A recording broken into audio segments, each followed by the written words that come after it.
വിക്ടോറിയയിലെ അതിമനോഹരമായിട്ടുള്ള scenic സ്പോട്ടുകളിലൊന്നായ Mornington പെനിൻസുലയിലേക്കാണ് ഇന്നത്തെ നമ്മുടെ യാത്ര. നീല ആകാശവും പച്ചക്കടലും തീരത്തിനപ്പുറം വിളഞ്ഞു നിൽക്കുന്ന മുന്തിരികളുമായി മുന്തിരിപ്പാടങ്ങൾ ഒളിപ്പിച്ചു വെച്ച മലനിരകളും ഒക്കെയുള്ള ഒരു തീരദേശ നഗരം. മെൽബൺ എന്ന മെട്രോപൊളിറ്റൻ സിറ്റിയുടെ ഔട്ടറിലാണ് മോണിംഗ്ടൺ പെനിൻസുല ഉള്ളത്. ഏകദേശം 1 മണിക്കൂർ യാത്രയുണ്ട് ഇവിടുന്ന് മെൽബണിലേക്ക്. നമുക്ക് ബെല്ലറാട്ടിൽ നിന്ന് 185ഓളം കിലോമീറ്റർ ട്രാവൽ ചെയ്താലേ മോണിംഗ്ടൺ പെനിൻസുലയിൽ എത്താൻ പറ്റത്തുള്ളൂ. പക്ഷെ നമ്മൾ ഫെറി കയറിയാണ് വരാൻ പോകുന്നത്. ഫെറി ആകുമ്പോൾ ഏകദേശം 40-45 മിനിറ്റേ എടുക്കത്തുള്ളൂ നമുക്ക് സൊറണ്ടോയിലെത്താൻ. സൊറണ്ടോ മോണിംഗ്ടൺ വിക്ടോറിയയിലെ ഒരു ചെറിയ ടൗൺ ആണ്. നമ്മളിപ്പം ക്വീൻസ് ക്ലിഫിലെ ഫെറി സ്റ്റേഷനിലാണുള്ളത്. ക്വീൻസ് ക്ലിഫ് ആണ് നമുക്ക് ബെല്ലറാട്ടിൽ നിന്ന് ഏറ്റവും അടുത്തുള്ള ഫെറി സ്റ്റേഷനെ. അപ്പോൾ ഈ ടിക്കറ്റ് നമുക്ക് ഓൺലൈനിലും ഓഫ്ലൈനിലും എടുക്കാം കേട്ടോ. നമ്മളിപ്പോൾ ഡയറക്റ്റ് ഇവിടെ വന്നിട്ട് എടുക്കുകയാണ് ചെയ്ത്. ഓൺലൈനിൽ എടുക്കണമെന്ന് നിർബന്ധമൊന്നുമില്ല, നമുക്ക് വന്നിട്ട് എടുത്താലും മതിയേ. അങ്ങനെ നമ്മൾ ഫെറിക്കുള്ളിൽ വണ്ടി പാർക്ക് ചെയ്തു. അങ്ങനെ ദേ പോർട്ട് ഫിലിപ്പ് ബേയിലൂടെ നമ്മൾ സൊറണ്ടോയിലേക്കുള്ള യാത്ര തിരിച്ചു. ഈ ഒരു ഏരിയ മൊത്തത്തിൽ പോർട്ട് ഫിലിപ്പ് ബേ എന്നാണ് അറിയപ്പെടുന്നത്. നമ്മളിപ്പോൾ ഫെറിക്കുള്ളിൽ ഒരു കോഫി ഷോപ്പിലാണ് ഉള്ളത്. അനിയേട്ടൻ കോഫി ഓർഡർ ചെയ്യാൻ പോയി. ഞാൻ നിങ്ങളെ ഈ ഫെറി ചുറ്റി നടന്നൊന്ന് കാണിച്ചു തരാം. നമ്മൾ ആ കോഫി ഷോപ്പിൽ നിന്ന് ഇറങ്ങുമ്പോഴേ ഒരു വിശാലമായ അകത്തളമാണ്. താഴേന്ന് ലിഫ്റ്റിന് വരുന്നവർ ഇവിടെയാണ് വന്ന് ഇറങ്ങുന്നത്. നമ്മൾ സ്റ്റെയർ കയറി പോരുവാണ് ചെയ്തത്. അപ്പോൾ ഇതാണ് ഡെക്ക്. നമ്മളിപ്പോൾ പാസഞ്ചേഴ്സ് ലോഞ്ചിൻ്റെ വ്യൂയിൻ ഡെക്കിലാണുള്ളത്. ഇതിൻ്റെ മുകളിൽ ഒരെണ്ണോടെയുണ്ട് ഓപ്പൺ എയർ. അത് ഞാൻ പിന്നെ കാണിച്ചു തരാം. അപ്പോൾ അവിടെ ഡെക്ക് ചെയറൊക്കെ ഇട്ടിട്ടുണ്ട് നമുക്ക് ഇരുന്നുകൊണ്ട് കടലിൻ്റെ ഭംഗിയൊക്കെ ആസ്വദിക്കാനായിട്ട്. ഓ, നല്ല കരിനീല കടൽ. ഇന്നത്തെ വെതർ കണ്ടോ, നല്ല ബ്യൂട്ടിഫുൾ സണ്ണി ഡേ. ഒരു ചെറിയ തണുത്ത കാറ്റ് മാത്രമേ അടിക്കുന്നുള്ളൂ കേട്ടോ. കപ്പിൾ ഓഫ് വീക്സ് ഒക്കെ എൻ്റെ കുറച്ച് കൊളീഗ്സ് വന്നിട്ടുണ്ടായിരുന്നേ. അപ്പോൾ അവർ വന്നപ്പോൾ ഭയങ്കര കാറ്റും മൂടൽമഞ്ഞും ചാറ്റൽ മഴയൊക്കെ ഉള്ളതുകൊണ്ട് അവർക്കിങ്ങനെ ഒരുപാട് വ്യൂ ആയിട്ടൊന്നും കാണാൻ പറ്റിയില്ല. പക്ഷേ ഇന്നത്തെ നമ്മുടെ വെതർ അടിപൊളിയാണ്. നമുക്കിനി മുകളിലത്തെ ഓപ്പൺ ഡെക്കിലേക്ക് പോയി നോക്കാം. കാറ്റില്ലാത്തതുകൊണ്ട് ചിക്കുവിനെ ഞങ്ങൾ പുറത്തേക്ക് ഇറക്കിയ. ചിക്കുവിനെ നമ്മൾ തൊപ്പിയൊക്കെ വെപ്പിച്ചായിരുന്നു കൊണ്ടുവന്നത്. പക്ഷേ കാറ്റൊത്തിരി ഇല്ല. അപ്പോൾ ഷീ വിൽ ബി ഓക്കെ. മുകളിലത്തെ ഡെക്കിലും കുറച്ച് പേരൊക്കെ നിന്ന് കടലിൻ്റെ ഭംഗി ആസ്വദിക്കുന്നുണ്ട്. ഈ ഒരു വ്യൂ നോക്കിയേ, എന്ത് ഭംഗിയാണ് കാണാൻ. ഈ ഒരു ഫെറി യാത്രയിൽ നമുക്ക് ഭാഗ്യമുണ്ടെങ്കിൽ കുറച്ച് കടൽ ജീവികളൊക്കെ കാണാൻ പറ്റും. ഇവിടെ വളരെ കോമൺ ആയിട്ട് ആളുകൾ സ്പോട്ട് ചെയ്യുന്നതാണ് ബോട്ടിൽ നോസ് ഡോൾഫിൻ. അതേപോലെ വിൻ്റർ ടൈമിലാണ് നമ്മൾ വരുന്നതെങ്കിൽ വെയിൽസിനെയും കാണാൻ പറ്റുമെന്നാണ് പറയുന്നത്. നോക്കാം നമുക്ക് എന്തെങ്കിലും ജീവികളൊക്കെ കാണാൻ പറ്റുന്നുണ്ടോയെന്ന്. അകലെ ആ ചെറിയ മൺതിട്ട പോലെ കാണുന്നതെല്ലാം പോർട്ട് ഫിലിപ്പ് ബേ ആണ്. അപ്പോൾ നമ്മുടെ ഈ ഫെറി എല്ലാ 1 മണിക്കൂറിലും ഉണ്ട് കേട്ടോ. എല്ലാ ദിവസവും തന്നെ ഫെറി ഉണ്ട്. ഇതിൻ്റെ അകത്ത് ഫുൾ ലെങ്ത് വിൻഡോസ് ഉണ്ട്. അപ്പോൾ നമുക്ക് അകത്ത് ഇരുന്നുകൊണ്ട് വേണമെങ്കിലും ഈ കാഴ്ചകളൊക്കെ കാണാൻ പറ്റും. അപ്പോൾ നമുക്കൊന്ന് പോയി നോക്കാം. അപ്പോൾ ഇതാണ് ആ വിൻഡോയിലൂടെയുള്ളൊരു വ്യൂവേ. നമ്മുടെ അപ്പുറത്തും ഇപ്പുറത്തൊക്കെ ഒരുപാട് പേരിരിക്കുന്നുണ്ട്. അപ്പോൾ ഓസ്ട്രേലിയൻ നിയമം അനുസരിച്ച് നമ്മൾ വീഡിയോ എടുക്കുമ്പോൾ മറ്റൊരാളെ ഇതിൻ്റെ ഉള്ളിൽ പെടുത്തണമെങ്കിൽ അവരുടെ കൺസെൻറ്റ് വേണം. അപ്പോൾ അതുകൊണ്ട് ഞാൻ വിൻഡോയിൽ നിന്ന് പുറത്തേക്കുള്ള വ്യൂ മാത്രമേ എടുക്കുന്നുള്ളേ. കാറ്റും മഴയൊക്കെ ഉള്ള ദിവസങ്ങളിൽ ഈ ഒരു വിൻഡോയിലൂടെയുള്ള കാഴ്ച അടിപൊളിയായിരിക്കും. പക്ഷെ നമ്മൾ ശരിക്കും ഇന്ന് പുറത്ത് നിന്ന് കണ്ടതാണ് എനിക്ക് കൂടുതലും ഇഷ്ടപ്പെട്ടത്. ഹെഡ്സെറ്റിൽ നല്ലൊരു മെലഡിയൊക്കെ കേട്ടിരിക്കാൻ പറ്റിയ വൈബ്.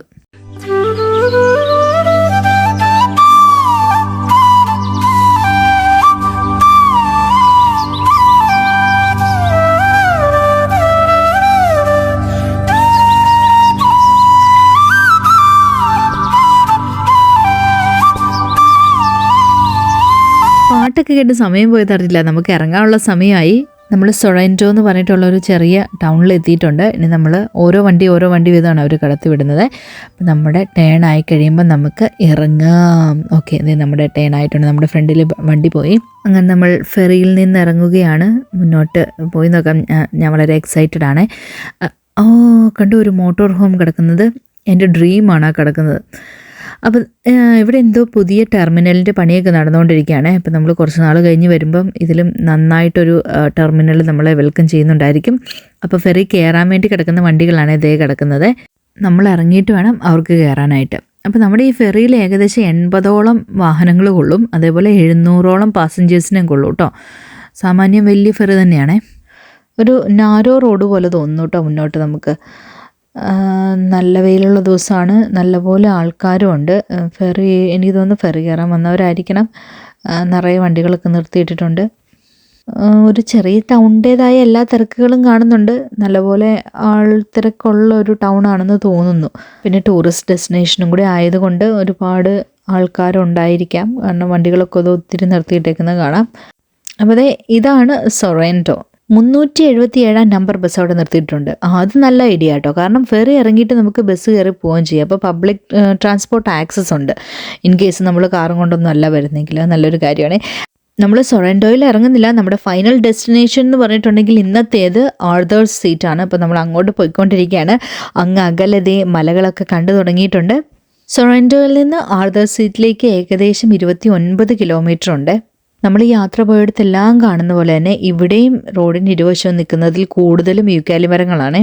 ശരിക്കും പറഞ്ഞാൽ എൻ്റെ ഹോം ടൗണിൽ ഒരു വലിയ യൂക്കാലി പ്ലാന്റേഷൻ തന്നെയുണ്ട്. പക്ഷെ അവിടെ ഒന്നും കാണാത്ത തരത്തിലുള്ള വ്യത്യസ്തത നിറഞ്ഞ യൂക്കാലി മരങ്ങൾ ഞാനിവിടെ സ്പോട്ട് ചെയ്തു കേട്ടോ. ചിലതൊക്കെ നിൽക്കുന്ന കണ്ടിട്ടുണ്ടെങ്കിൽ നല്ല പൂമരങ്ങൾ നിൽക്കുന്ന പോലെ അടുത്ത് ചെല്ലുമ്പോഴാണ് നമ്മൾ അറിയുന്നത് അത് യൂക്കാലി മരമാണെന്ന്. നല്ല ചുവപ്പ് കളറിൽ, ഓറഞ്ച് കളറിൽ, പിങ്ക് കളറിലൊക്കെ പൂവുണ്ടാവുന്നത്. അതും ഇങ്ങനെ കൊലകൊലയായിട്ട് പൂക്കളുണ്ടായി നിൽക്കുന്ന മരങ്ങൾ. നമ്മൾ ആദ്യ കാഴ്ചയിൽ അത് നല്ലൊരു പൂമരമാണെന്ന് തോന്നിക്കുമെങ്കിലും അടുത്ത് ചെല്ലുമ്പോഴാണ് അറിയുന്നത് ഓ അത് യൂക്കാലി ആയിരുന്നു എന്ന്. പിന്നെ കാണുമ്പോൾ ഇന്നത്തെ വീഡിയോയിൽ ഞാൻ കാണുമ്പോൾ അത് പോസ്റ്റ് ചെയ്യാം കേട്ടോ. ഓഫ് റോഡോ? അപ്പോൾ നമുക്കിനി കുറച്ച് ഓഫ് റോഡിൽ കൂടെ പോകണമെന്ന് തോന്നുന്നു. നമ്മുടെ മാപ്പ് ഓഫ് റോഡിലേക്ക് തിരിഞ്ഞിട്ടുണ്ട് ഗൈസ്. അയ്യോ ചതി, വൻ ചതി. ഗൂഗിൾ അമ്മച്ചി ചതിച്ചു ഗൈസ്. ഇനി എത്ര ദൂരം നമ്മൾ ഈ ഓഫ് റോഡിൽ കൂടെ പോകണമെന്ന് അറിയത്തില്ല. എന്തായാലും നമ്മൾ ഡ്രൈവിംഗ് മോഡൊക്കെ മാറ്റിയിട്ടുണ്ട്. നോർമൽ മോഡിലിട്ട് പോകാൻ പറ്റത്തില്ല, നല്ല ഷേക്കിംഗ് ഉണ്ട്. അപ്പോൾ ചിക്കു ഉറങ്ങിക്കൊണ്ടിരിക്കുക. ചിക്കു എഴുന്നേറ്റ് കഴിഞ്ഞിട്ടുണ്ടെങ്കിൽ വഴക്കുണ്ടാക്കും. അപ്പോൾ അതുകൊണ്ട് നമ്മൾ ഗ്രാവൽ മോഡിലിട്ട് പോയിക്കൊണ്ടിരിക്കുകയാണ്. അയ്യോ മൊത്തം കൊണ്ടും കുഴിയാണ്. സംഭവിച്ചത് എന്താണെന്ന് വെച്ചാലേ ഗൂഗിൾ അമ്മച്ചി നമ്മളെ എളുപ്പത്തിന് ഈ ഒരു ഓഫ് റോഡിൽ കൂടെ കയറ്റിക്കൊണ്ട് വന്നതാണ്. താഴെ കൂടെ നല്ല വഴിയുണ്ട്. നമ്മളിങ്ങോട്ട് കയറി കഴിഞ്ഞ് വണ്ടി നിർത്തി നോക്കി കഴിഞ്ഞപ്പോഴാണ് അറിഞ്ഞത്. പക്ഷേ അപ്പോഴത്തേനും നമുക്ക് തിരിക്കാനുള്ള സമയം അതിക്രമിച്ചിരുന്നു. അതുകൊണ്ട് നമുക്ക് മുന്നോട്ട് പോവുകയേ നിവൃത്തിയുള്ളൂ. നമ്മൾ മുന്നോട്ട് പോയിക്കൊണ്ടിരിക്കുകയാണ്.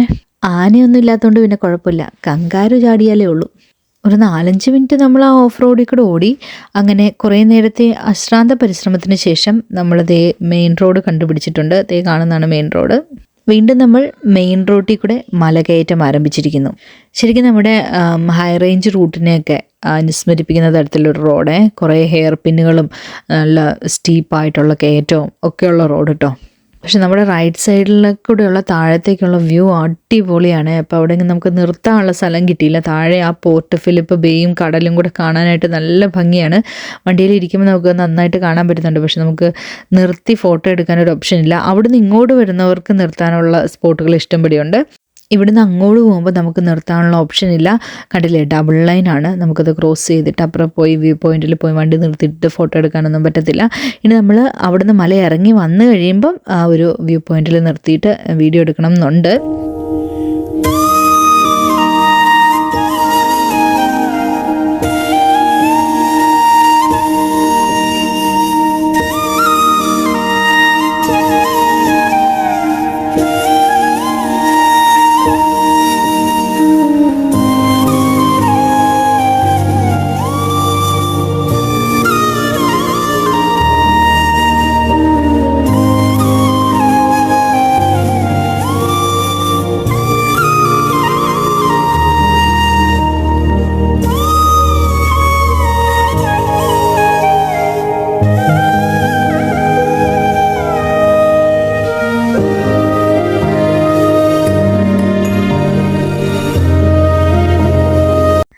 അങ്ങനെ നമ്മൾ ആർതേഴ്സ് സീറ്റിലെ ഏറ്റവും വലിയ അട്രാക്ഷനായ ഈഗിളിൽ എത്തിച്ചേർന്നിട്ടുണ്ട്. ധാരാളം പാർക്കിംഗ് സ്പേസ് ഉണ്ട്. ഇന്ന് ഒത്തിരി തിരക്കില്ലാത്ത ദിവസമാണ്. നമ്മുടെ ഗൂഗിൾ അമ്മച്ചി ചതിച്ചതുകൊണ്ടേ നമുക്ക് താഴത്തെ ബേസ് സ്റ്റേഷൻ മിസ്സായി. 1802 ഈ മലയ്ക്ക് ആർതേഴ്സ് സീറ്റ് എന്ന പേരിടുന്നത്. ആ കാലഘട്ടത്തിൽ ബ്രിട്ടീഷ് ട്രാവലറായ ജോൺ മുറേ ഇവിടെ വരികയും ബ്രിട്ടനിലെ എഡിൻബർഗിലുള്ള ആർതേഴ്സ് സീറ്റ് എന്ന ഹില്ലിനോട് സമാനമായ ഹില്ലാണിതെന്ന് കണ്ടെത്തുകയും അങ്ങനെ ആ സെയിം പേര് ഈ ഒരു ഹില്ലിന് നൽകുകയും ചെയ്തു. 1800കളിൽ തന്നെ ആർതേഴ്സ് സീറ്റ് ഒരു പോപ്പുലർ ടൂറിസ്റ്റ് ഡെസ്റ്റിനേഷനായിട്ട് മാറിയിരുന്നു. എങ്കിലും ഈ സമിറ്റ് സ്റ്റേഷനിലേക്കുള്ള റോഡുകൾ നിർമ്മിച്ചത് 20ാം നൂറ്റാണ്ടിലാണ്. അപ്പോൾ ദേ ഈ കാണുന്നതാണ് സമിറ്റ് സ്റ്റേഷൻ. ഗൂഗിൾ അമ്മച്ചി ചതിച്ചുകൊണ്ട് ബേസ് സ്റ്റേഷൻ നമുക്ക് മിസ്സായെന്ന് പറഞ്ഞല്ലോ.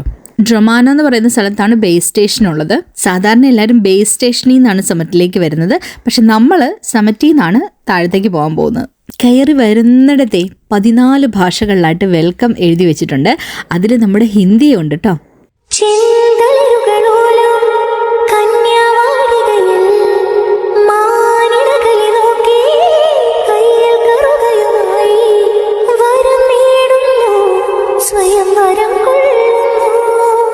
ഹേമന്തം പോലെ നവവാസന്തം പോലെ, ഹേമന്തം പോലെ നവവാസന്തം പോലെ, ലയം പോലെ നലം പോലെ ഹരിയ ഹരിത വിരിയ ഇതാണ് ടിക്കറ്റ് സ്റ്റേഷൻ. നമ്മളിവിടുന്ന് ടിക്കറ്റ് എടുത്തു. നമുക്ക് വേണമെങ്കിൽ ഓൺലൈനായിട്ടും ടിക്കറ്റ് പർച്ചേസ് ചെയ്യാവുന്നതാണ്.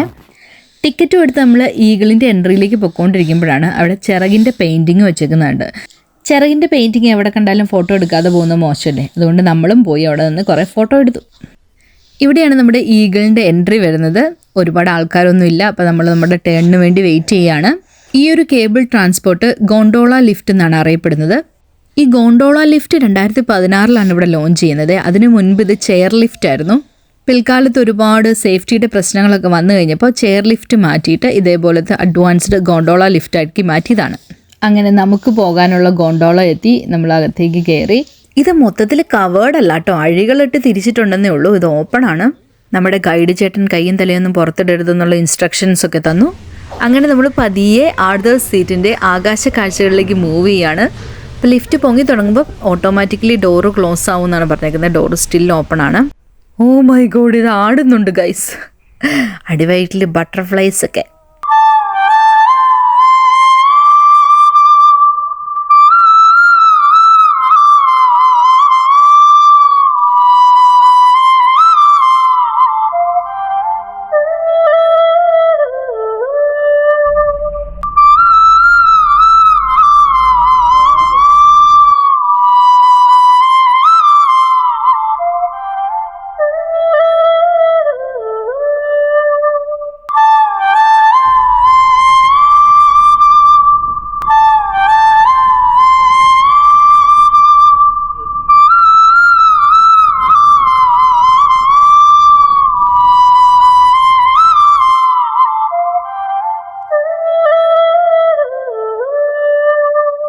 നമുക്ക് മിസ്സായി എന്ന് പറഞ്ഞാൽ ആ ബേസ് സ്റ്റേഷനാണ് താഴെ കാണുന്നത്. നമ്മൾ ബേസ് സ്റ്റേഷനിലേക്ക് എത്തി. അപ്പോൾ ഈ ബേസ് സ്റ്റേഷൻ ഡ്രമാന എന്ന് പറയുന്ന സ്ഥലത്താണുള്ളത്. നമ്മൾ ആർദേഴ്സ് സീറ്റിൽ നിന്ന് ഡ്രമാന വരെ ഏകദേശം 15 മിനിറ്റോളം എടുത്തു കേട്ടോ ഈ ഒരു ട്രാവൽ. ഈ ഗോണ്ടോള ലിഫ്റ്റ് വളരെ സ്ലോവിലാണ് മൂവ് ചെയ്യുന്നത്. അതുകൊണ്ട് തന്നെ നമുക്ക് വളരെ നന്നായിട്ട് കാഴ്ചകൾ കാണാൻ പറ്റി. 360 ഡിഗ്രിയിൽ നമുക്ക് കാഴ്ചകൾ കാണാൻ പറ്റി. നല്ല കാറ്റായിരുന്നു കേട്ടോ. നമ്മൾ മുകളിലൊക്കെ എത്തിക്കഴിഞ്ഞ് കഴിഞ്ഞപ്പോഴത്തേനും ഭയങ്കരമായിട്ട് കാറ്റായിട്ട് ഈ ലിഫ്റ്റ് മൂവ് ചെയ്യുന്നതുകൊണ്ട് എനിക്ക് ശരിക്കും താഴത്തേക്ക് വന്നു കഴിഞ്ഞപ്പോൾ വീഡിയോ എടുക്കാൻ പറ്റിയില്ല. ഇനി തിരിച്ച് കയറി പോകുമ്പോൾ വേണം നല്ലപോലെ വീഡിയോ എടുത്തിട്ട് നിങ്ങൾക്ക് കാണിച്ചു തരാൻ വേണ്ടിയിട്ട്. നമ്മളിത് ഈ ബേസ് സ്റ്റേഷൻ്റെ അകത്തേക്ക് കടന്നു. ഇവിടെ ഒരു ഗൈഡ് നിൽപ്പുണ്ട്. എനിക്ക് തോന്നുന്നു നമ്മളിങ്ങനെ ചുറ്റിക്കറങ്ങി പിന്നെയും തിരിച്ച് കയറി പോകാൻ തോന്നുന്നു. കാരണം നമ്മൾ അപ്പ് ആൻഡ് ഡൗൺ ആണ് എടുത്തേക്കുന്നത്. നമുക്ക് ഒറ്റയടിക്ക് അങ്ങനെ തിരിച്ച് മുകളിലേക്ക് പോകാൻ പറ്റത്തില്ല. ആദ്യം ഞാൻ പറഞ്ഞ പോലെ പകരം നമ്മളിവിടെ ഇറങ്ങിയിട്ട് ഈ ഏരിയയൊക്കെ ഒന്ന് ചുറ്റി കണ്ടിട്ട് തിരിച്ച് വന്ന് ഇതിന് വേറൊരു എൻട്രി ഉണ്ട്. ആ എൻട്രി കൂടെ വന്നിട്ട് നമുക്ക് ഒന്നുകൂടെ കേബിളിൽ കയറണം എന്നാണ് നമ്മുടെ ഗൈഡ് പറഞ്ഞത്. അപ്പോൾ നമ്മൾ പുറത്തിറങ്ങിയേക്കാണ്. നമ്മൾ ഈ കണ്ടതൊക്കെ തന്നെ അവിടെയും കാണാനുള്ളൂ. അതുകൊണ്ട് നമ്മൾ ഒത്തിരി പുറത്തേക്ക് ഇറങ്ങിയില്ല. ഉള്ളിൽ കൂടെ തന്നെ ചുറ്റി വന്ന് എൻട്രിയുടെ നിൽക്കാമെന്ന് വിചാരിച്ചു. നമ്മൾ ഈ എക്സിറ്റ് അടിക്കുമ്പോഴല്ലോ നമ്മൾ നേരെ ചെന്ന് ഇറങ്ങുന്നത് ഒരു ഗിഫ്റ്റ് ഷോപ്പിലേക്കാണ്. ഓസ്ട്രേലിയയിൽ ഒട്ടുമിക്ക അട്രാക്ഷനുകൾ നമ്മൾ കണ്ടിറങ്ങുന്നതേ ഒരു ഗിഫ്റ്റ് ഷോപ്പിലേക്ക്. അപ്പോൾ ആ ലോക്കലിൽ അവൈലബിൾ ആയിട്ടുള്ള ഗിഫ്റ്റ് സാധനങ്ങളെല്ലാം അതിൻ്റെ അകത്തുണ്ടാവും. സോനിയേഴ്സൊക്കെ കളക്ട് ചെയ്യേണ്ടവർക്ക് ഇങ്ങനത്തെ ഷോപ്പുകൾ വളരെ ഉപകാരപ്രദമാണ്. നമുക്ക് എന്തായാലും അങ്ങനെ ഒരു ഹാബിറ്റ് ഇല്ലാത്തതുകൊണ്ട് നമ്മൾ വേഗം അത് കടന്ന് മുന്നോട്ട് നീങ്ങി. അപ്പോൾ ഇതാണ് ബേസ് സ്റ്റേഷൻ്റെ ഗോണ്ടോളയിലേക്കുള്ള എൻട്രി പോയിന്റ്. അങ്ങനെ നമ്മൾ ബേസ് സ്റ്റേഷനിൽ നിന്ന് തിരിച്ച് ആർദേഴ്സ് സീറ്റിലേക്ക് ട്രാവൽ ചെയ്ത് തുടങ്ങി. ഇങ്ങോട്ട് വന്നപ്പോഴേ നമ്മുടെ ഈ ഗോണ്ടോള ലിഫ്റ്റ് കാറ്റ് പിടിച്ചിട്ട് ഇങ്ങനെ നന്നായിട്ട് ഷേക്ക് ചെയ്യുന്നുണ്ടായിരുന്നു. അപ്പോൾ എനിക്ക് നല്ലപോലെ വീഡിയോ എടുക്കാൻ പറ്റിയില്ല. അങ്ങോട്ട് നല്ല ഇതിന്റെ ഉള്ളില കനം വെച്ച് മടക്കിട്ട് പിൻ ചെയ്തിട്ടുണ്ട്. ഒരു കുഴപ്പമില്ല. ഇത് വാങ്ങിച്ചത് അവിടെ വാങ്ങിച്ചപ്പോ അയ്യപ്പോ എന്നാണ് പറഞ്ഞത്. ഇതാണ് ബാക്കിലേക്ക് നോക്കിയപ്പോൾ കണ്ട വ്യൂ. താഴെ വിശാലമായിട്ട് പരന്നു കിടക്കുന്ന പോർട്ട് ഫിലിപ്പ് ബേയുടെ ഫാസിനേറ്റിംഗ് വ്യൂ. ഈ പോർട്ട് ഫിലിപ്പ് ബേയുടെ കോസ്റ്റ് ലെങ്ത് എന്ന് പറഞ്ഞിട്ടുണ്ടെങ്കിൽ 264 കിലോമീറ്ററാണ്. ഈ പോർട്ട് ഫിലിപ്പ് ബേയുടെ ക്യാച്ച്മെൻറ്റ് ഏരിയയിൽ ഏകദേശം 5 മില്യണോളം പീപ്പിളാണ് താമസിക്കുന്നത്. ഓസ്ട്രേലിയയുടെ തന്നെ ഏറ്റവും ഡെൻസ്ലി പോപ്പുലേറ്റഡ് ക്യാച്ച്മെൻറ്റ് ഏരിയ ആയിട്ടാണ് ഇത് കൺസിഡർ ചെയ്യുന്നത്. മുകളിൽ നിന്ന് താഴത്തേക്കും താഴെ നിന്ന് മുകളിലേക്കും നമ്മളെപ്പോലെ തന്നെ ഒരുപാട് ടൂറിസ്റ്റുകൾ ഈ ഗോണ്ടോളയിൽ ട്രാവൽ ചെയ്യുന്നത് നമുക്ക് കാണാം. റോഡിൻ്റെ തൊട്ട് മുകളിൽ കൂടിയാണ് ഈ ഒരു കേബിൾ കാർ പാസ് ചെയ്ത് പോരുന്നത്. അപ്പോൾ ഇങ്ങനത്തെ ഒരു 2-3 ഹെയർ പിന്നുകൾ നമ്മൾ കവർ ചെയ്യുന്നുണ്ട്. അപ്പോൾ അതിൽ കൂടെയൊക്കെ വണ്ടി പോകുന്നതാണ് നല്ല രസമുണ്ട്. നമ്മൾ ഈ കേബിൾ കാറിൽ ഇരിക്കുമ്പോൾ താഴെ കൂടെ ഇങ്ങനെ കാറും ബൈക്കൊക്കെ പോകുന്നത് കാണാൻ. സൂക്ഷിച്ച് നോക്കിയിട്ടുണ്ടെങ്കിൽ ചിലപ്പോൾ ഈ കാടിൻ്റെ അകത്തൊക്കെ കങ്കാരുവിനെ സ്പോട്ട് ചെയ്യാൻ പറ്റുമേ. നമ്മൾ ഈ ആർദേഴ്സ് സീറ്റിൻ്റെയും ഈഗിളിൻ്റെയും ഒക്കെ ഡീറ്റെയിൽസ് എടുത്ത് വായിച്ച് നോക്കുമ്പോഴേ അതിനകത്ത് പറഞ്ഞിട്ടുണ്ട്, നല്ല തെളിഞ്ഞ ദിവസമാണെങ്കിൽ നമുക്ക് ഇവിടെ നിന്ന് നോക്കിയിട്ടുണ്ടെങ്കിൽ മെൽബണിൻ്റെ സ്കൈ ലൈൻ കാണാൻ പറ്റുമെന്ന്. അപ്പോൾ ഇന്ന് നല്ല തെളിഞ്ഞ ദിവസമാണ്. നമുക്കൊന്ന് സൂം ചെയ്ത് നോക്കാം ഈ സ്കൈ ലൈൻ കാണാൻ പറ്റുന്നുണ്ടോയെന്ന്, മെൽബണിൻ്റെ സ്കൈ ലൈൻ കാണാൻ പറ്റുന്നുണ്ടോയെന്ന്. നമ്മുടെ S24ൻ്റെ സൂമിങ് കപ്പാസിറ്റിയും കൂടെ പരീക്ഷിച്ച് നോക്കാനുള്ള ഒരു അവസരമാണ്. മോർണിംഗ്ടൺ പെനിൻസുല ടൗൺ ആണ് ഈ കാണുന്നത്, പക്ഷെ മെൽബണിൻ്റെ ഇതൊന്നും നമ്മൾ കാണുന്നില്ല. ഓ ശരിയാണ് കേട്ടോ, നമുക്ക് കാണാൻ പറ്റുന്നുണ്ട്. നിങ്ങൾക്ക് കാണാൻ പറ്റുന്നുണ്ടോ? ഞാൻ കുറച്ചുകൂടി സൂം ചെയ്ത് കാണിച്ചു തരാം. കാണുന്നതാണ് മെൽബണിൻ്റെ skyline. Oh my god, ഇത്രയും ദൂരെ നിന്ന് നമുക്കിത് സ്പോട്ട് ചെയ്യാൻ പറ്റി. So I am glad about the zooming capacity and the visuals. അപ്പോൾ അങ്ങനെ നമ്മളിതേ സുമിത് സ്റ്റേഷൻ എത്താറായിട്ടുണ്ട്. അങ്ങനെ അരമണിക്കൂറത്തെ ഐക്കോണിക് ട്രാവലിന് ശേഷം നമ്മളിതേ ആർദേഴ്സ് സീറ്റിൽ തിരിച്ചെത്തിയിട്ടുണ്ട്. നമ്മൾ ആർദേഴ്സ് സീറ്റിൽ നിന്ന് തിരിച്ചു പോരുന്ന വഴിക്ക് ഞാൻ അങ്ങോട്ട് പോയപ്പോൾ മല കയറിയപ്പോൾ പറഞ്ഞില്ലായിരുന്നു അവിടെ കുറേ ലുക്കൗട്ടുകളുണ്ടെന്ന്. അപ്പോൾ നമ്മൾ തിരിച്ചു വരുന്ന വഴിക്കാണ് ആ ലുക്കൗട്ടുകൾ മുഴുവൻ ഉണ്ടായിരുന്നത്. അപ്പോൾ നമ്മൾ അതിലൊരു ലുക്കൗട്ടായ മുറൈസ് ലുക്കൗട്ടിൽ വണ്ടി നിർത്തിയേക്കാണ് ആ ഒരു വ്യൂ ഒന്ന് എൻജോയ് ചെയ്യാനായിട്ട്. ഇവിടെ നിന്ന് നോക്കിയാൽ കാണുന്ന ആ ഒരു വ്യൂ ഉണ്ടല്ലോ, അപ്പാര വ്യൂ ആണ്. ആ പൊരി വെയിലത്ത് ഞാൻ എത്ര നേരം അത് നോക്കി അവിടെ നിന്നു എന്ന് എനിക്ക് തന്നെ അറിയാൻ പാടില്ല. എന്ത് ഭംഗിയാണ് കാണാനെന്നറിയാമോ. മുറൈസ് ലുക്കൗട്ടിന് ആ പേര് വന്നത് ജോൺ മുറയുടെ പേരിൽ നിന്നാണ്. ജോൺ മുറെ ആർദേഴ്സ് സീറ്റിന് ആ ഒരു പേര് നൽകിയതിൻ്റെ ഓർമ്മയ്ക്കായിട്ടാണ് ഇവിടുത്തെ ഈ ലുക്കൗട്ടിന് മുറൈസ് ലുക്കൗട്ട് എന്ന പേര് നൽകിയിട്ടുള്ളത്. അത് പ്രതിപാദിക്കുന്ന ഒരു കൽഫലകം നമുക്കവിടെ കാണാം. ഇനി ഇവിടുന്ന് നമ്മൾ പോകാൻ പോകുന്നത് എൻചാൻറ്റഡ് അഡ്വഞ്ചർ പാർക്കിലേക്കാണ്. അഡൾട്ടിനും പിള്ളേർക്കും ഒരുപോലെ എൻജോയ് ചെയ്യാൻ പറ്റിയ ഒരു അഡ്വഞ്ചർ പാർക്കാണത്. ആർദേഴ്സ് സീറ്റ് വരുന്ന ഒട്ടുമിക്ക എല്ലാവരുടെയും നെക്സ്റ്റ് ഡെസ്റ്റിനേഷനായിട്ട് കണക്കാക്കപ്പെടുന്നത് ഈ അഡ്വഞ്ചർ പാർക്ക് തന്നെയാണ്. ഇതാണ് ഞാൻ പറഞ്ഞ അഡ്വഞ്ചർ പാർക്ക്. ഒരുപാട് തിരക്കില്ലാത്തതുകൊണ്ട് ഇഷ്ടം പോലെ നമുക്ക് പാർക്കിംഗ് സ്പേസ് ഉണ്ടായിരുന്നു. എൻട്രിക്കായിട്ട് നമുക്ക് ഓൺലൈനായിട്ട് വേണമെങ്കിൽ ടിക്കറ്റ് ബുക്ക് ചെയ്യാം, അല്ലെങ്കിൽ ഓൺ സൈറ്റിലും നമുക്ക് ടിക്കറ്റ് ബുക്ക് ചെയ്യാനുള്ള അവസരമുണ്ട്. നമ്മൾ എന്തായാലും ഓൺ സൈറ്റിൽ വന്നിട്ടാണ് ടിക്കറ്റ് ബുക്ക് ചെയ്തത്. ഒരു ജയൻറ്റ് മെയ്സിൻ്റെ ഔട്ടറാണ് നമ്മൾ ഈ കാണുന്നത് കേട്ടോ, ഈ മതിൽ പോലെ കാണുന്നത്. അതൊരു മെയ്സാണ്. ഇതേപോലത്തെ 4 മെയ്സ് ഉണ്ട് ഇൻസൈഡിൽ. കൂടാതെ tube slides, tree surfing, canopy walk, sculpture and garden trail, giant outdoor chess, brain teaser puzzles, അങ്ങനെ ഒട്ടനവധി ആക്ടിവിറ്റീസ് ഉണ്ട് ഇൻസൈഡിൽ. ശരിക്കും പറഞ്ഞിട്ടുണ്ടെങ്കിൽ ഒരു ഹോൾ ഡേ മുഴുവൻ എൻജോയ് ചെയ്യാൻ പറ്റിയ ആക്ടിവിറ്റീസ് ഇൻസൈഡിലുണ്ട്. പക്ഷെ നമ്മൾ ഇപ്പോൾ ആർദേഴ്സ് സീറ്റ് പോയി കഴിഞ്ഞിട്ട് ഇങ്ങോട്ട് വന്നതുകൊണ്ട് ഒട്ടുമിക്ക ടൈം എല്ലാം പോയി. ഒരു ആഫ്റ്റർനൂണോടടുത്താണ് നമ്മളിപ്പോൾ ഇവിടെ എത്തിയത്. അപ്പം നമ്മൾ ജസ്റ്റ് കയറി ഒന്ന് കണ്ടിട്ട് പുറത്തേക്ക് പോരുവേ. ഇതേ ഒരു കുട്ടി ട്രെയിൻ പോകുന്നുണ്ട് നമ്മുടെ തലയുടെ മണ്ടേ കൂടെ. ട്രെയിനല്ല, എൻജിൻ. ഇത് ആർട്ടിഫിഷ്യൽ ആണോ ഒറിജിനൽ ആണോ എന്ന് തിരിച്ചറിയാൻ പറ്റാത്ത വിധത്തിൽ ചെയ്തു വെച്ചേക്കുന്ന, ചെടികൾ കൊണ്ട് ചെയ്തു വെച്ചേക്കുന്ന വാള്, അതെനിക്ക് ഭയങ്കര ഇഷ്ടപ്പെട്ടു. അപ്പോൾ അതേ മെയ്സ് എന്ന് ഞാൻ പറയില്ലേ, മെയ്സിൻ്റെ എൻട്രി അതേ അവിടെ കാണുന്നുണ്ട്. നമ്മൾ മെയ്സിൻ്റെ ഉള്ളിൽ കയറാൻ ടൈമില്ല, കാരണം മെയ്സിൻ്റെ ഉള്ളിൽ കയറി നമ്മൾ വഴി കണ്ടുപിടിച്ച് പുറത്തിറങ്ങുമ്പോഴത്തേനും നമ്മുടെ ഇന്നത്തെ ടൈം മുഴുവൻ തീർന്നു പോകും. നല്ല ക്ലീൻ ആൻഡ് ക്ലിയർ ആക്കി ഇട്ടേക്കുന്ന വാക്കിംഗ് ട്രാക്ക്. അതിൻ്റെ ഇരുവശത്തുമായിട്ട് പല വിധത്തിലുള്ള പേരറിയാത്ത കുറ്റിച്ചെടികളും പൂക്കളുള്ള ചെടികളും ഒക്കെ നിൽക്കുന്നുണ്ട്. എല്ലാം ഇങ്ങനെ ഒരു പ്രത്യേക ഭംഗിയിൽ വെട്ടി നല്ല സൂക്ഷിച്ച് വെച്ചിരിക്കുന്നു. ഞാൻ ജസ്റ്റ് നിങ്ങളൊന്ന് കാണിക്കാൻ വേണ്ടിയിട്ട് മെയ്സിൻ്റെ ഉള്ളിൽ കയറിയതാണ്. ഇപ്പോൾ ഉള്ളിൽ കയറിയിട്ട് പുറത്തേക്കുള്ള വഴി കാണാനില്ല. പെട്ടു. അപ്പോൾ ഇത് പുറത്തേക്കുള്ള വഴി കാണിച്ചു തരാമെന്ന് പറഞ്ഞുകൊണ്ട് എന്നെ കൊണ്ടുപോകുന്നതാണ്. നമ്മളിതിൻ്റെ അകത്ത് പെട്ടു എന്ന് തോന്നുന്നു. വേറെ ആളുകളുടെ ഒച്ചയൊക്കെ കേൾക്കുന്നുണ്ട്, പക്ഷെ ആരെയും നേരിട്ട് കാണുന്നില്ല കേട്ടോ.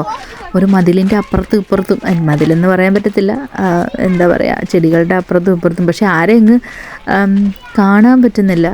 ഇതെങ്ങനെ ഇതിൻ്റെ ഉള്ളൊന്നൊന്ന് കാണാൻ വേണ്ടിയിട്ട് ഞാൻ എൻ്റർ ആയതായിരുന്നു. ആകെപ്പാടെ ഹാരി പോട്ടർ പാർട്ട് 2ൻ്റെ അകത്ത് മെയ്സ് കണ്ട അനുഭവം എനിക്കുള്ളൂ. ഇപ്പോൾ ഏകദേശം അതിൽ പെട്ട അവസ്ഥയാണ്. You have to go that way. We have to go all the way that way to find the exit. അങ്ങനെ കുറച്ച് നേരത്തെ പരിശ്രമത്തിന് ശേഷം അദ്വൈത വഴി കണ്ടുപിടിച്ചു. നമ്മൾ പുറത്തെത്തിയിട്ടുണ്ട്. അപ്പോൾ നമ്മൾ എക്സിറ്റ് ആവേണ്ട വഴി കൂടെ അല്ല, നമ്മൾ കയറിയ വഴി കൂടെ തന്നെയാണ് പുറത്തെത്തിയത്. ഇതെങ്ങനെയെങ്കിലും ഒന്ന് പുറത്തിറങ്ങിയാൽ മതി എന്നുണ്ടായിരുന്നുള്ള അവസാനം. ഇത് കണ്ടോ, നല്ല ഭംഗിയിൽ നല്ല വെട്ടി ഒരുക്കി വെച്ചേക്കുന്ന റെയിൻഡിയേഴ്സ്. ക്രിസ്മസിൻ്റെ ടൈം ആകുമ്പോൾ അതിലേക്ക് കൊണ്ടുപോയി മാല ബൾബും കൂടി ഇട്ടിട്ടുണ്ടെങ്കിൽ ക്രിസ്മസ് ഡെക്കറേഷൻ പക്ക. നല്ല ചൂടുള്ള ദിവസമാണ് ഇന്നെന്ന് ഞാൻ പറഞ്ഞല്ലോ. അപ്പോൾ ദേ നമ്മുടെ മുമ്പിലേക്ക് നോക്കിയാൽ നല്ല തണൽ മരങ്ങളാണ് കാണുന്നത്. അപ്പോൾ നമ്മൾ അങ്ങോട്ട് നടന്ന് കയറാൻ പോവാണ്. അപ്പോൾ നല്ല തണലത്തൂടെ ഈ ഗാർഡൻ എൻജോയ് ചെയ്തുള്ളൊരു വാക്ക്, അടിപൊളി ഒരു അനുഭവമായിരുന്നു കേട്ടോ.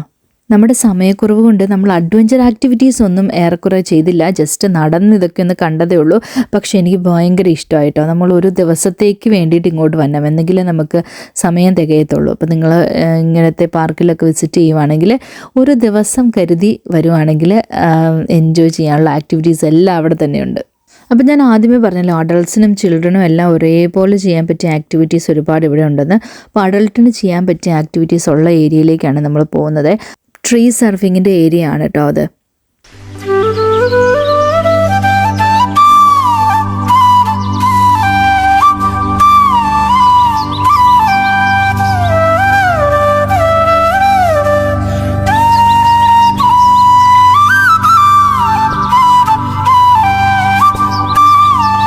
ദേ എൻ്റെ തലയുടെ മുകളിൽ കാണുന്നുണ്ടോ, അതാണ് ട്രീ സർഫിങ്ങിൻ്റെ സംഭവങ്ങളെ.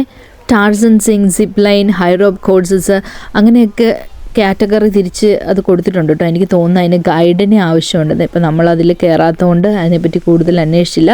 അതിൻ്റെ സേഫ്റ്റി ബെൽറ്റും ഹെൽമറ്റും എല്ലാം അവിടെ ഒരു ഷെഡിൽ വെച്ചിട്ടുണ്ടായിരുന്നു. അപ്പോൾ അതിങ്ങനെ അതേ മുകളിൽ കൂടെ ഒക്കെ സ്പ്രെഡ് ചെയ്ത് ഇങ്ങനെ കുറേ ഏരിയ കവർ ചെയ്ത് പോയിട്ടുണ്ട്. അപ്പോൾ നമ്മളിങ്ങനെ നടന്ന് കിഡ്സിൻ്റെ ഏരിയയിലേക്ക് എത്തിയിട്ടുണ്ട്. ഇതാണ് ട്യൂബ് സ്ലൈഡിൻ്റെ ഏരിയ. പിള്ളേർക്ക് മാത്രമേ ഇതുള്ളേ, അഡൾട്ട്സിനില്ല. ഈ താഴെ ട്യൂബ് ഇങ്ങനെ വരിവരിയായിട്ട് അടുക്കി വെച്ചിട്ടുണ്ട്. ആ ട്യൂബ് വലിച്ചുകൊണ്ട് ദേ ആ മലയുടെ മണ്ടേ ചെല്ലുമ്പം അവിടെ ഒരു ചേട്ടൻ നിൽപ്പുണ്ട്. അപ്പോൾ ആ ചേട്ടൻ ഇവരെ താഴത്തേക്ക് സ്ലൈഡ് ചെയ്യാനായിട്ട് ഹെൽപ്പ് ചെയ്യും. അപ്പോൾ ഞാൻ ഈ ട്യൂബ് അവിടെ വെച്ചേക്കുന്നത് കണ്ടപ്പോൾ വിചാരിച്ചത് ഇത് ലൈറ്റ് വെയിറ്റ് ആണ്, കാരണം എയർ ഫീൽഡ് ആണല്ലോ, അപ്പോൾ ലൈറ്റ് വെയിറ്റ് ആണെന്ന് വിചാരിച്ചേ. പക്ഷേ അദ്വൈത് അത് വലിച്ചുകൊണ്ട് മുകളിൽ കയറാനായിട്ട് സ്ട്രഗിൾ ചെയ്യുന്നത് കണ്ടപ്പം കുറച്ച് നേരം ഹെൽപ്പ് ചെയ്യാനായിട്ട് ഞാനും വലിച്ചപ്പോഴാണ് എനിക്ക് മനസ്സിലായത് ഭയങ്കര ഹെവിയാണ്. എൻ്റെ പുറകിൽ ഒരു 3-4 വയസ്സുള്ള പിള്ളേരും ഇത് വലിച്ചുകൊണ്ട് വരുന്നുണ്ട് കേട്ടോ. അപ്പോൾ അതുങ്ങൾ വലിക്കുന്ന കണ്ടപ്പോൾ എനിക്ക് കഷ്ടം തോന്നിയേ, കാരണം ഹെവിയാണ് ഇത് വലിച്ചുകൊണ്ട് മുകളിലേക്ക് ചെല്ലാനായിട്ട്. നല്ല ദൂരമുണ്ട്, നമ്മൾ കാണുന്ന പോലെ അത്രയ്ക്ക് അടുത്തല്ല കേട്ടോ. ഇതിങ്ങനെ വളഞ്ഞങ്ങ് മുകളിൽ വരെ ഉണ്ട്. പക്ഷേ ആ കുട്ടികൾ ഭയങ്കര എൻജോയ് ചെയ്തൊക്കെയാണ് വലിച്ചുകൊണ്ട് വരുന്നത്. അങ്ങനെ ഫൈനലി അങ്ങ് താഴെ നിന്ന് ഇവിടം വരെ നമ്മൾ വലിച്ചുകൊണ്ട് വന്നു. ഇനി നമുക്ക് ഇവിടുന്ന് താഴത്തേക്ക് നോക്കി കഴിയുമ്പോഴാണ് ആ ദൂരം മനസ്സിലാവുന്നത്, നമ്മൾ ഇത്രയും വലിച്ച് മുകളിലേക്ക് കയറ്റിക്കൊണ്ട് വന്നല്ലോ എന്നേ.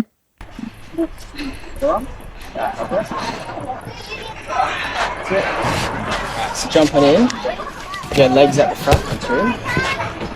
That's it, and then you keep your hands on these handles here, okay? Jump. Alright, no, it's okay. Just keep your hands there and it'll go up, okay? You ready? Yeah. Alright, 3, 2, 1.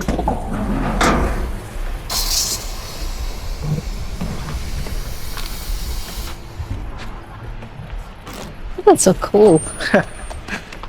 അപ്പോൾ അങ്ങനെ ഒരു 5-6 വട്ടം കയറി ഇറങ്ങി അത് കഴിഞ്ഞു. പിന്നെ നടന്ന് കാണാനായിട്ട് ഒരുപാടുണ്ടായിരുന്നു. നിറയെ പൂക്കളിട്ട് നിൽക്കുന്ന ഗാർഡനും വിശാലമായിട്ട് പന്തലിച്ച് നിൽക്കുന്ന മരങ്ങളും അങ്ങ് താഴെ ഒരു ചെറിയ ലേക്ക് വിത്ത് ഫൗണ്ടെയിനും അങ്ങനെ ഒരുപാട് സംഭവങ്ങൾ. ഒരൊറ്റ ദിവസം കൊണ്ട് ആർതർ സീറ്റ് കണ്ട് തിരിച്ചു വരാമെന്നും കണ്ട് പോയ ഞങ്ങൾ 2 ദിവസം അവിടെ സ്റ്റേ ചെയ്യാൻ തീരുമാനിച്ചു ഈ ഒരു യാത്രയിൽ. ഞങ്ങളുടെ യാത്രകളൊക്കെ അങ്ങനെയാണ് കേട്ടോ. പ്രീ പ്ലാൻഡ് ആയിട്ട് ചെയ്യുന്ന യാത്രകൾ വളരെ കുറവാണ്. എല്ലാം ഞങ്ങൾ സ്പോണ്ടാനിയസ്ലി അപ്പോൾ ആ നിമിഷം തീരുമാനിക്കുന്നതാണ്. പ്രീ പ്ലാൻഡ് ചെയ്ത യാത്രകളേക്കാളും മനോഹരമായി തീരാനുണ്ട് പ്ലാനിങ് ഇല്ലാത്ത യാത്രകൾ. യാത്രകൾ ജീവിതത്തിലെ ഏറ്റവും മനോഹരമായിട്ടുള്ള ഓർമ്മകൾ സമ്മാനിക്കുന്ന നിമിഷങ്ങളാണെന്ന് വിശ്വസിക്കുന്ന ഒരു വ്യക്തിയാണ് ഞാൻ. യാത്രാവിശേഷങ്ങൾ ഇനിയും കാണിക്കാൻ ഒരുപാടുണ്ട്. അപ്പോൾ സ്റ്റേ ട്യൂൺഡ് ഫോർ ഞങ്ങളുടെ യാത്രാവിശേഷങ്ങൾ ഇനിയും ഒരുപാട് കാണിക്കാനും പറയാനുമുണ്ട്. അപ്പോൾ stay tuned four Australian travel and updates. നമ്മുടെ വീഡിയോ ഇഷ്ടപ്പെട്ടിട്ടുണ്ടെങ്കിൽ ലൈക്ക് ചെയ്യണം, ഷെയർ ചെയ്യണം, സബ്സ്ക്രൈബ് ചെയ്യണമെന്ന് ഞാൻ പ്രത്യേകം ഓർമ്മിപ്പിക്കുന്നു. പുതിയൊരു വീഡിയോ ആയിട്ട് നമുക്ക് വീണ്ടും കാണാം. Thank you very much for watching.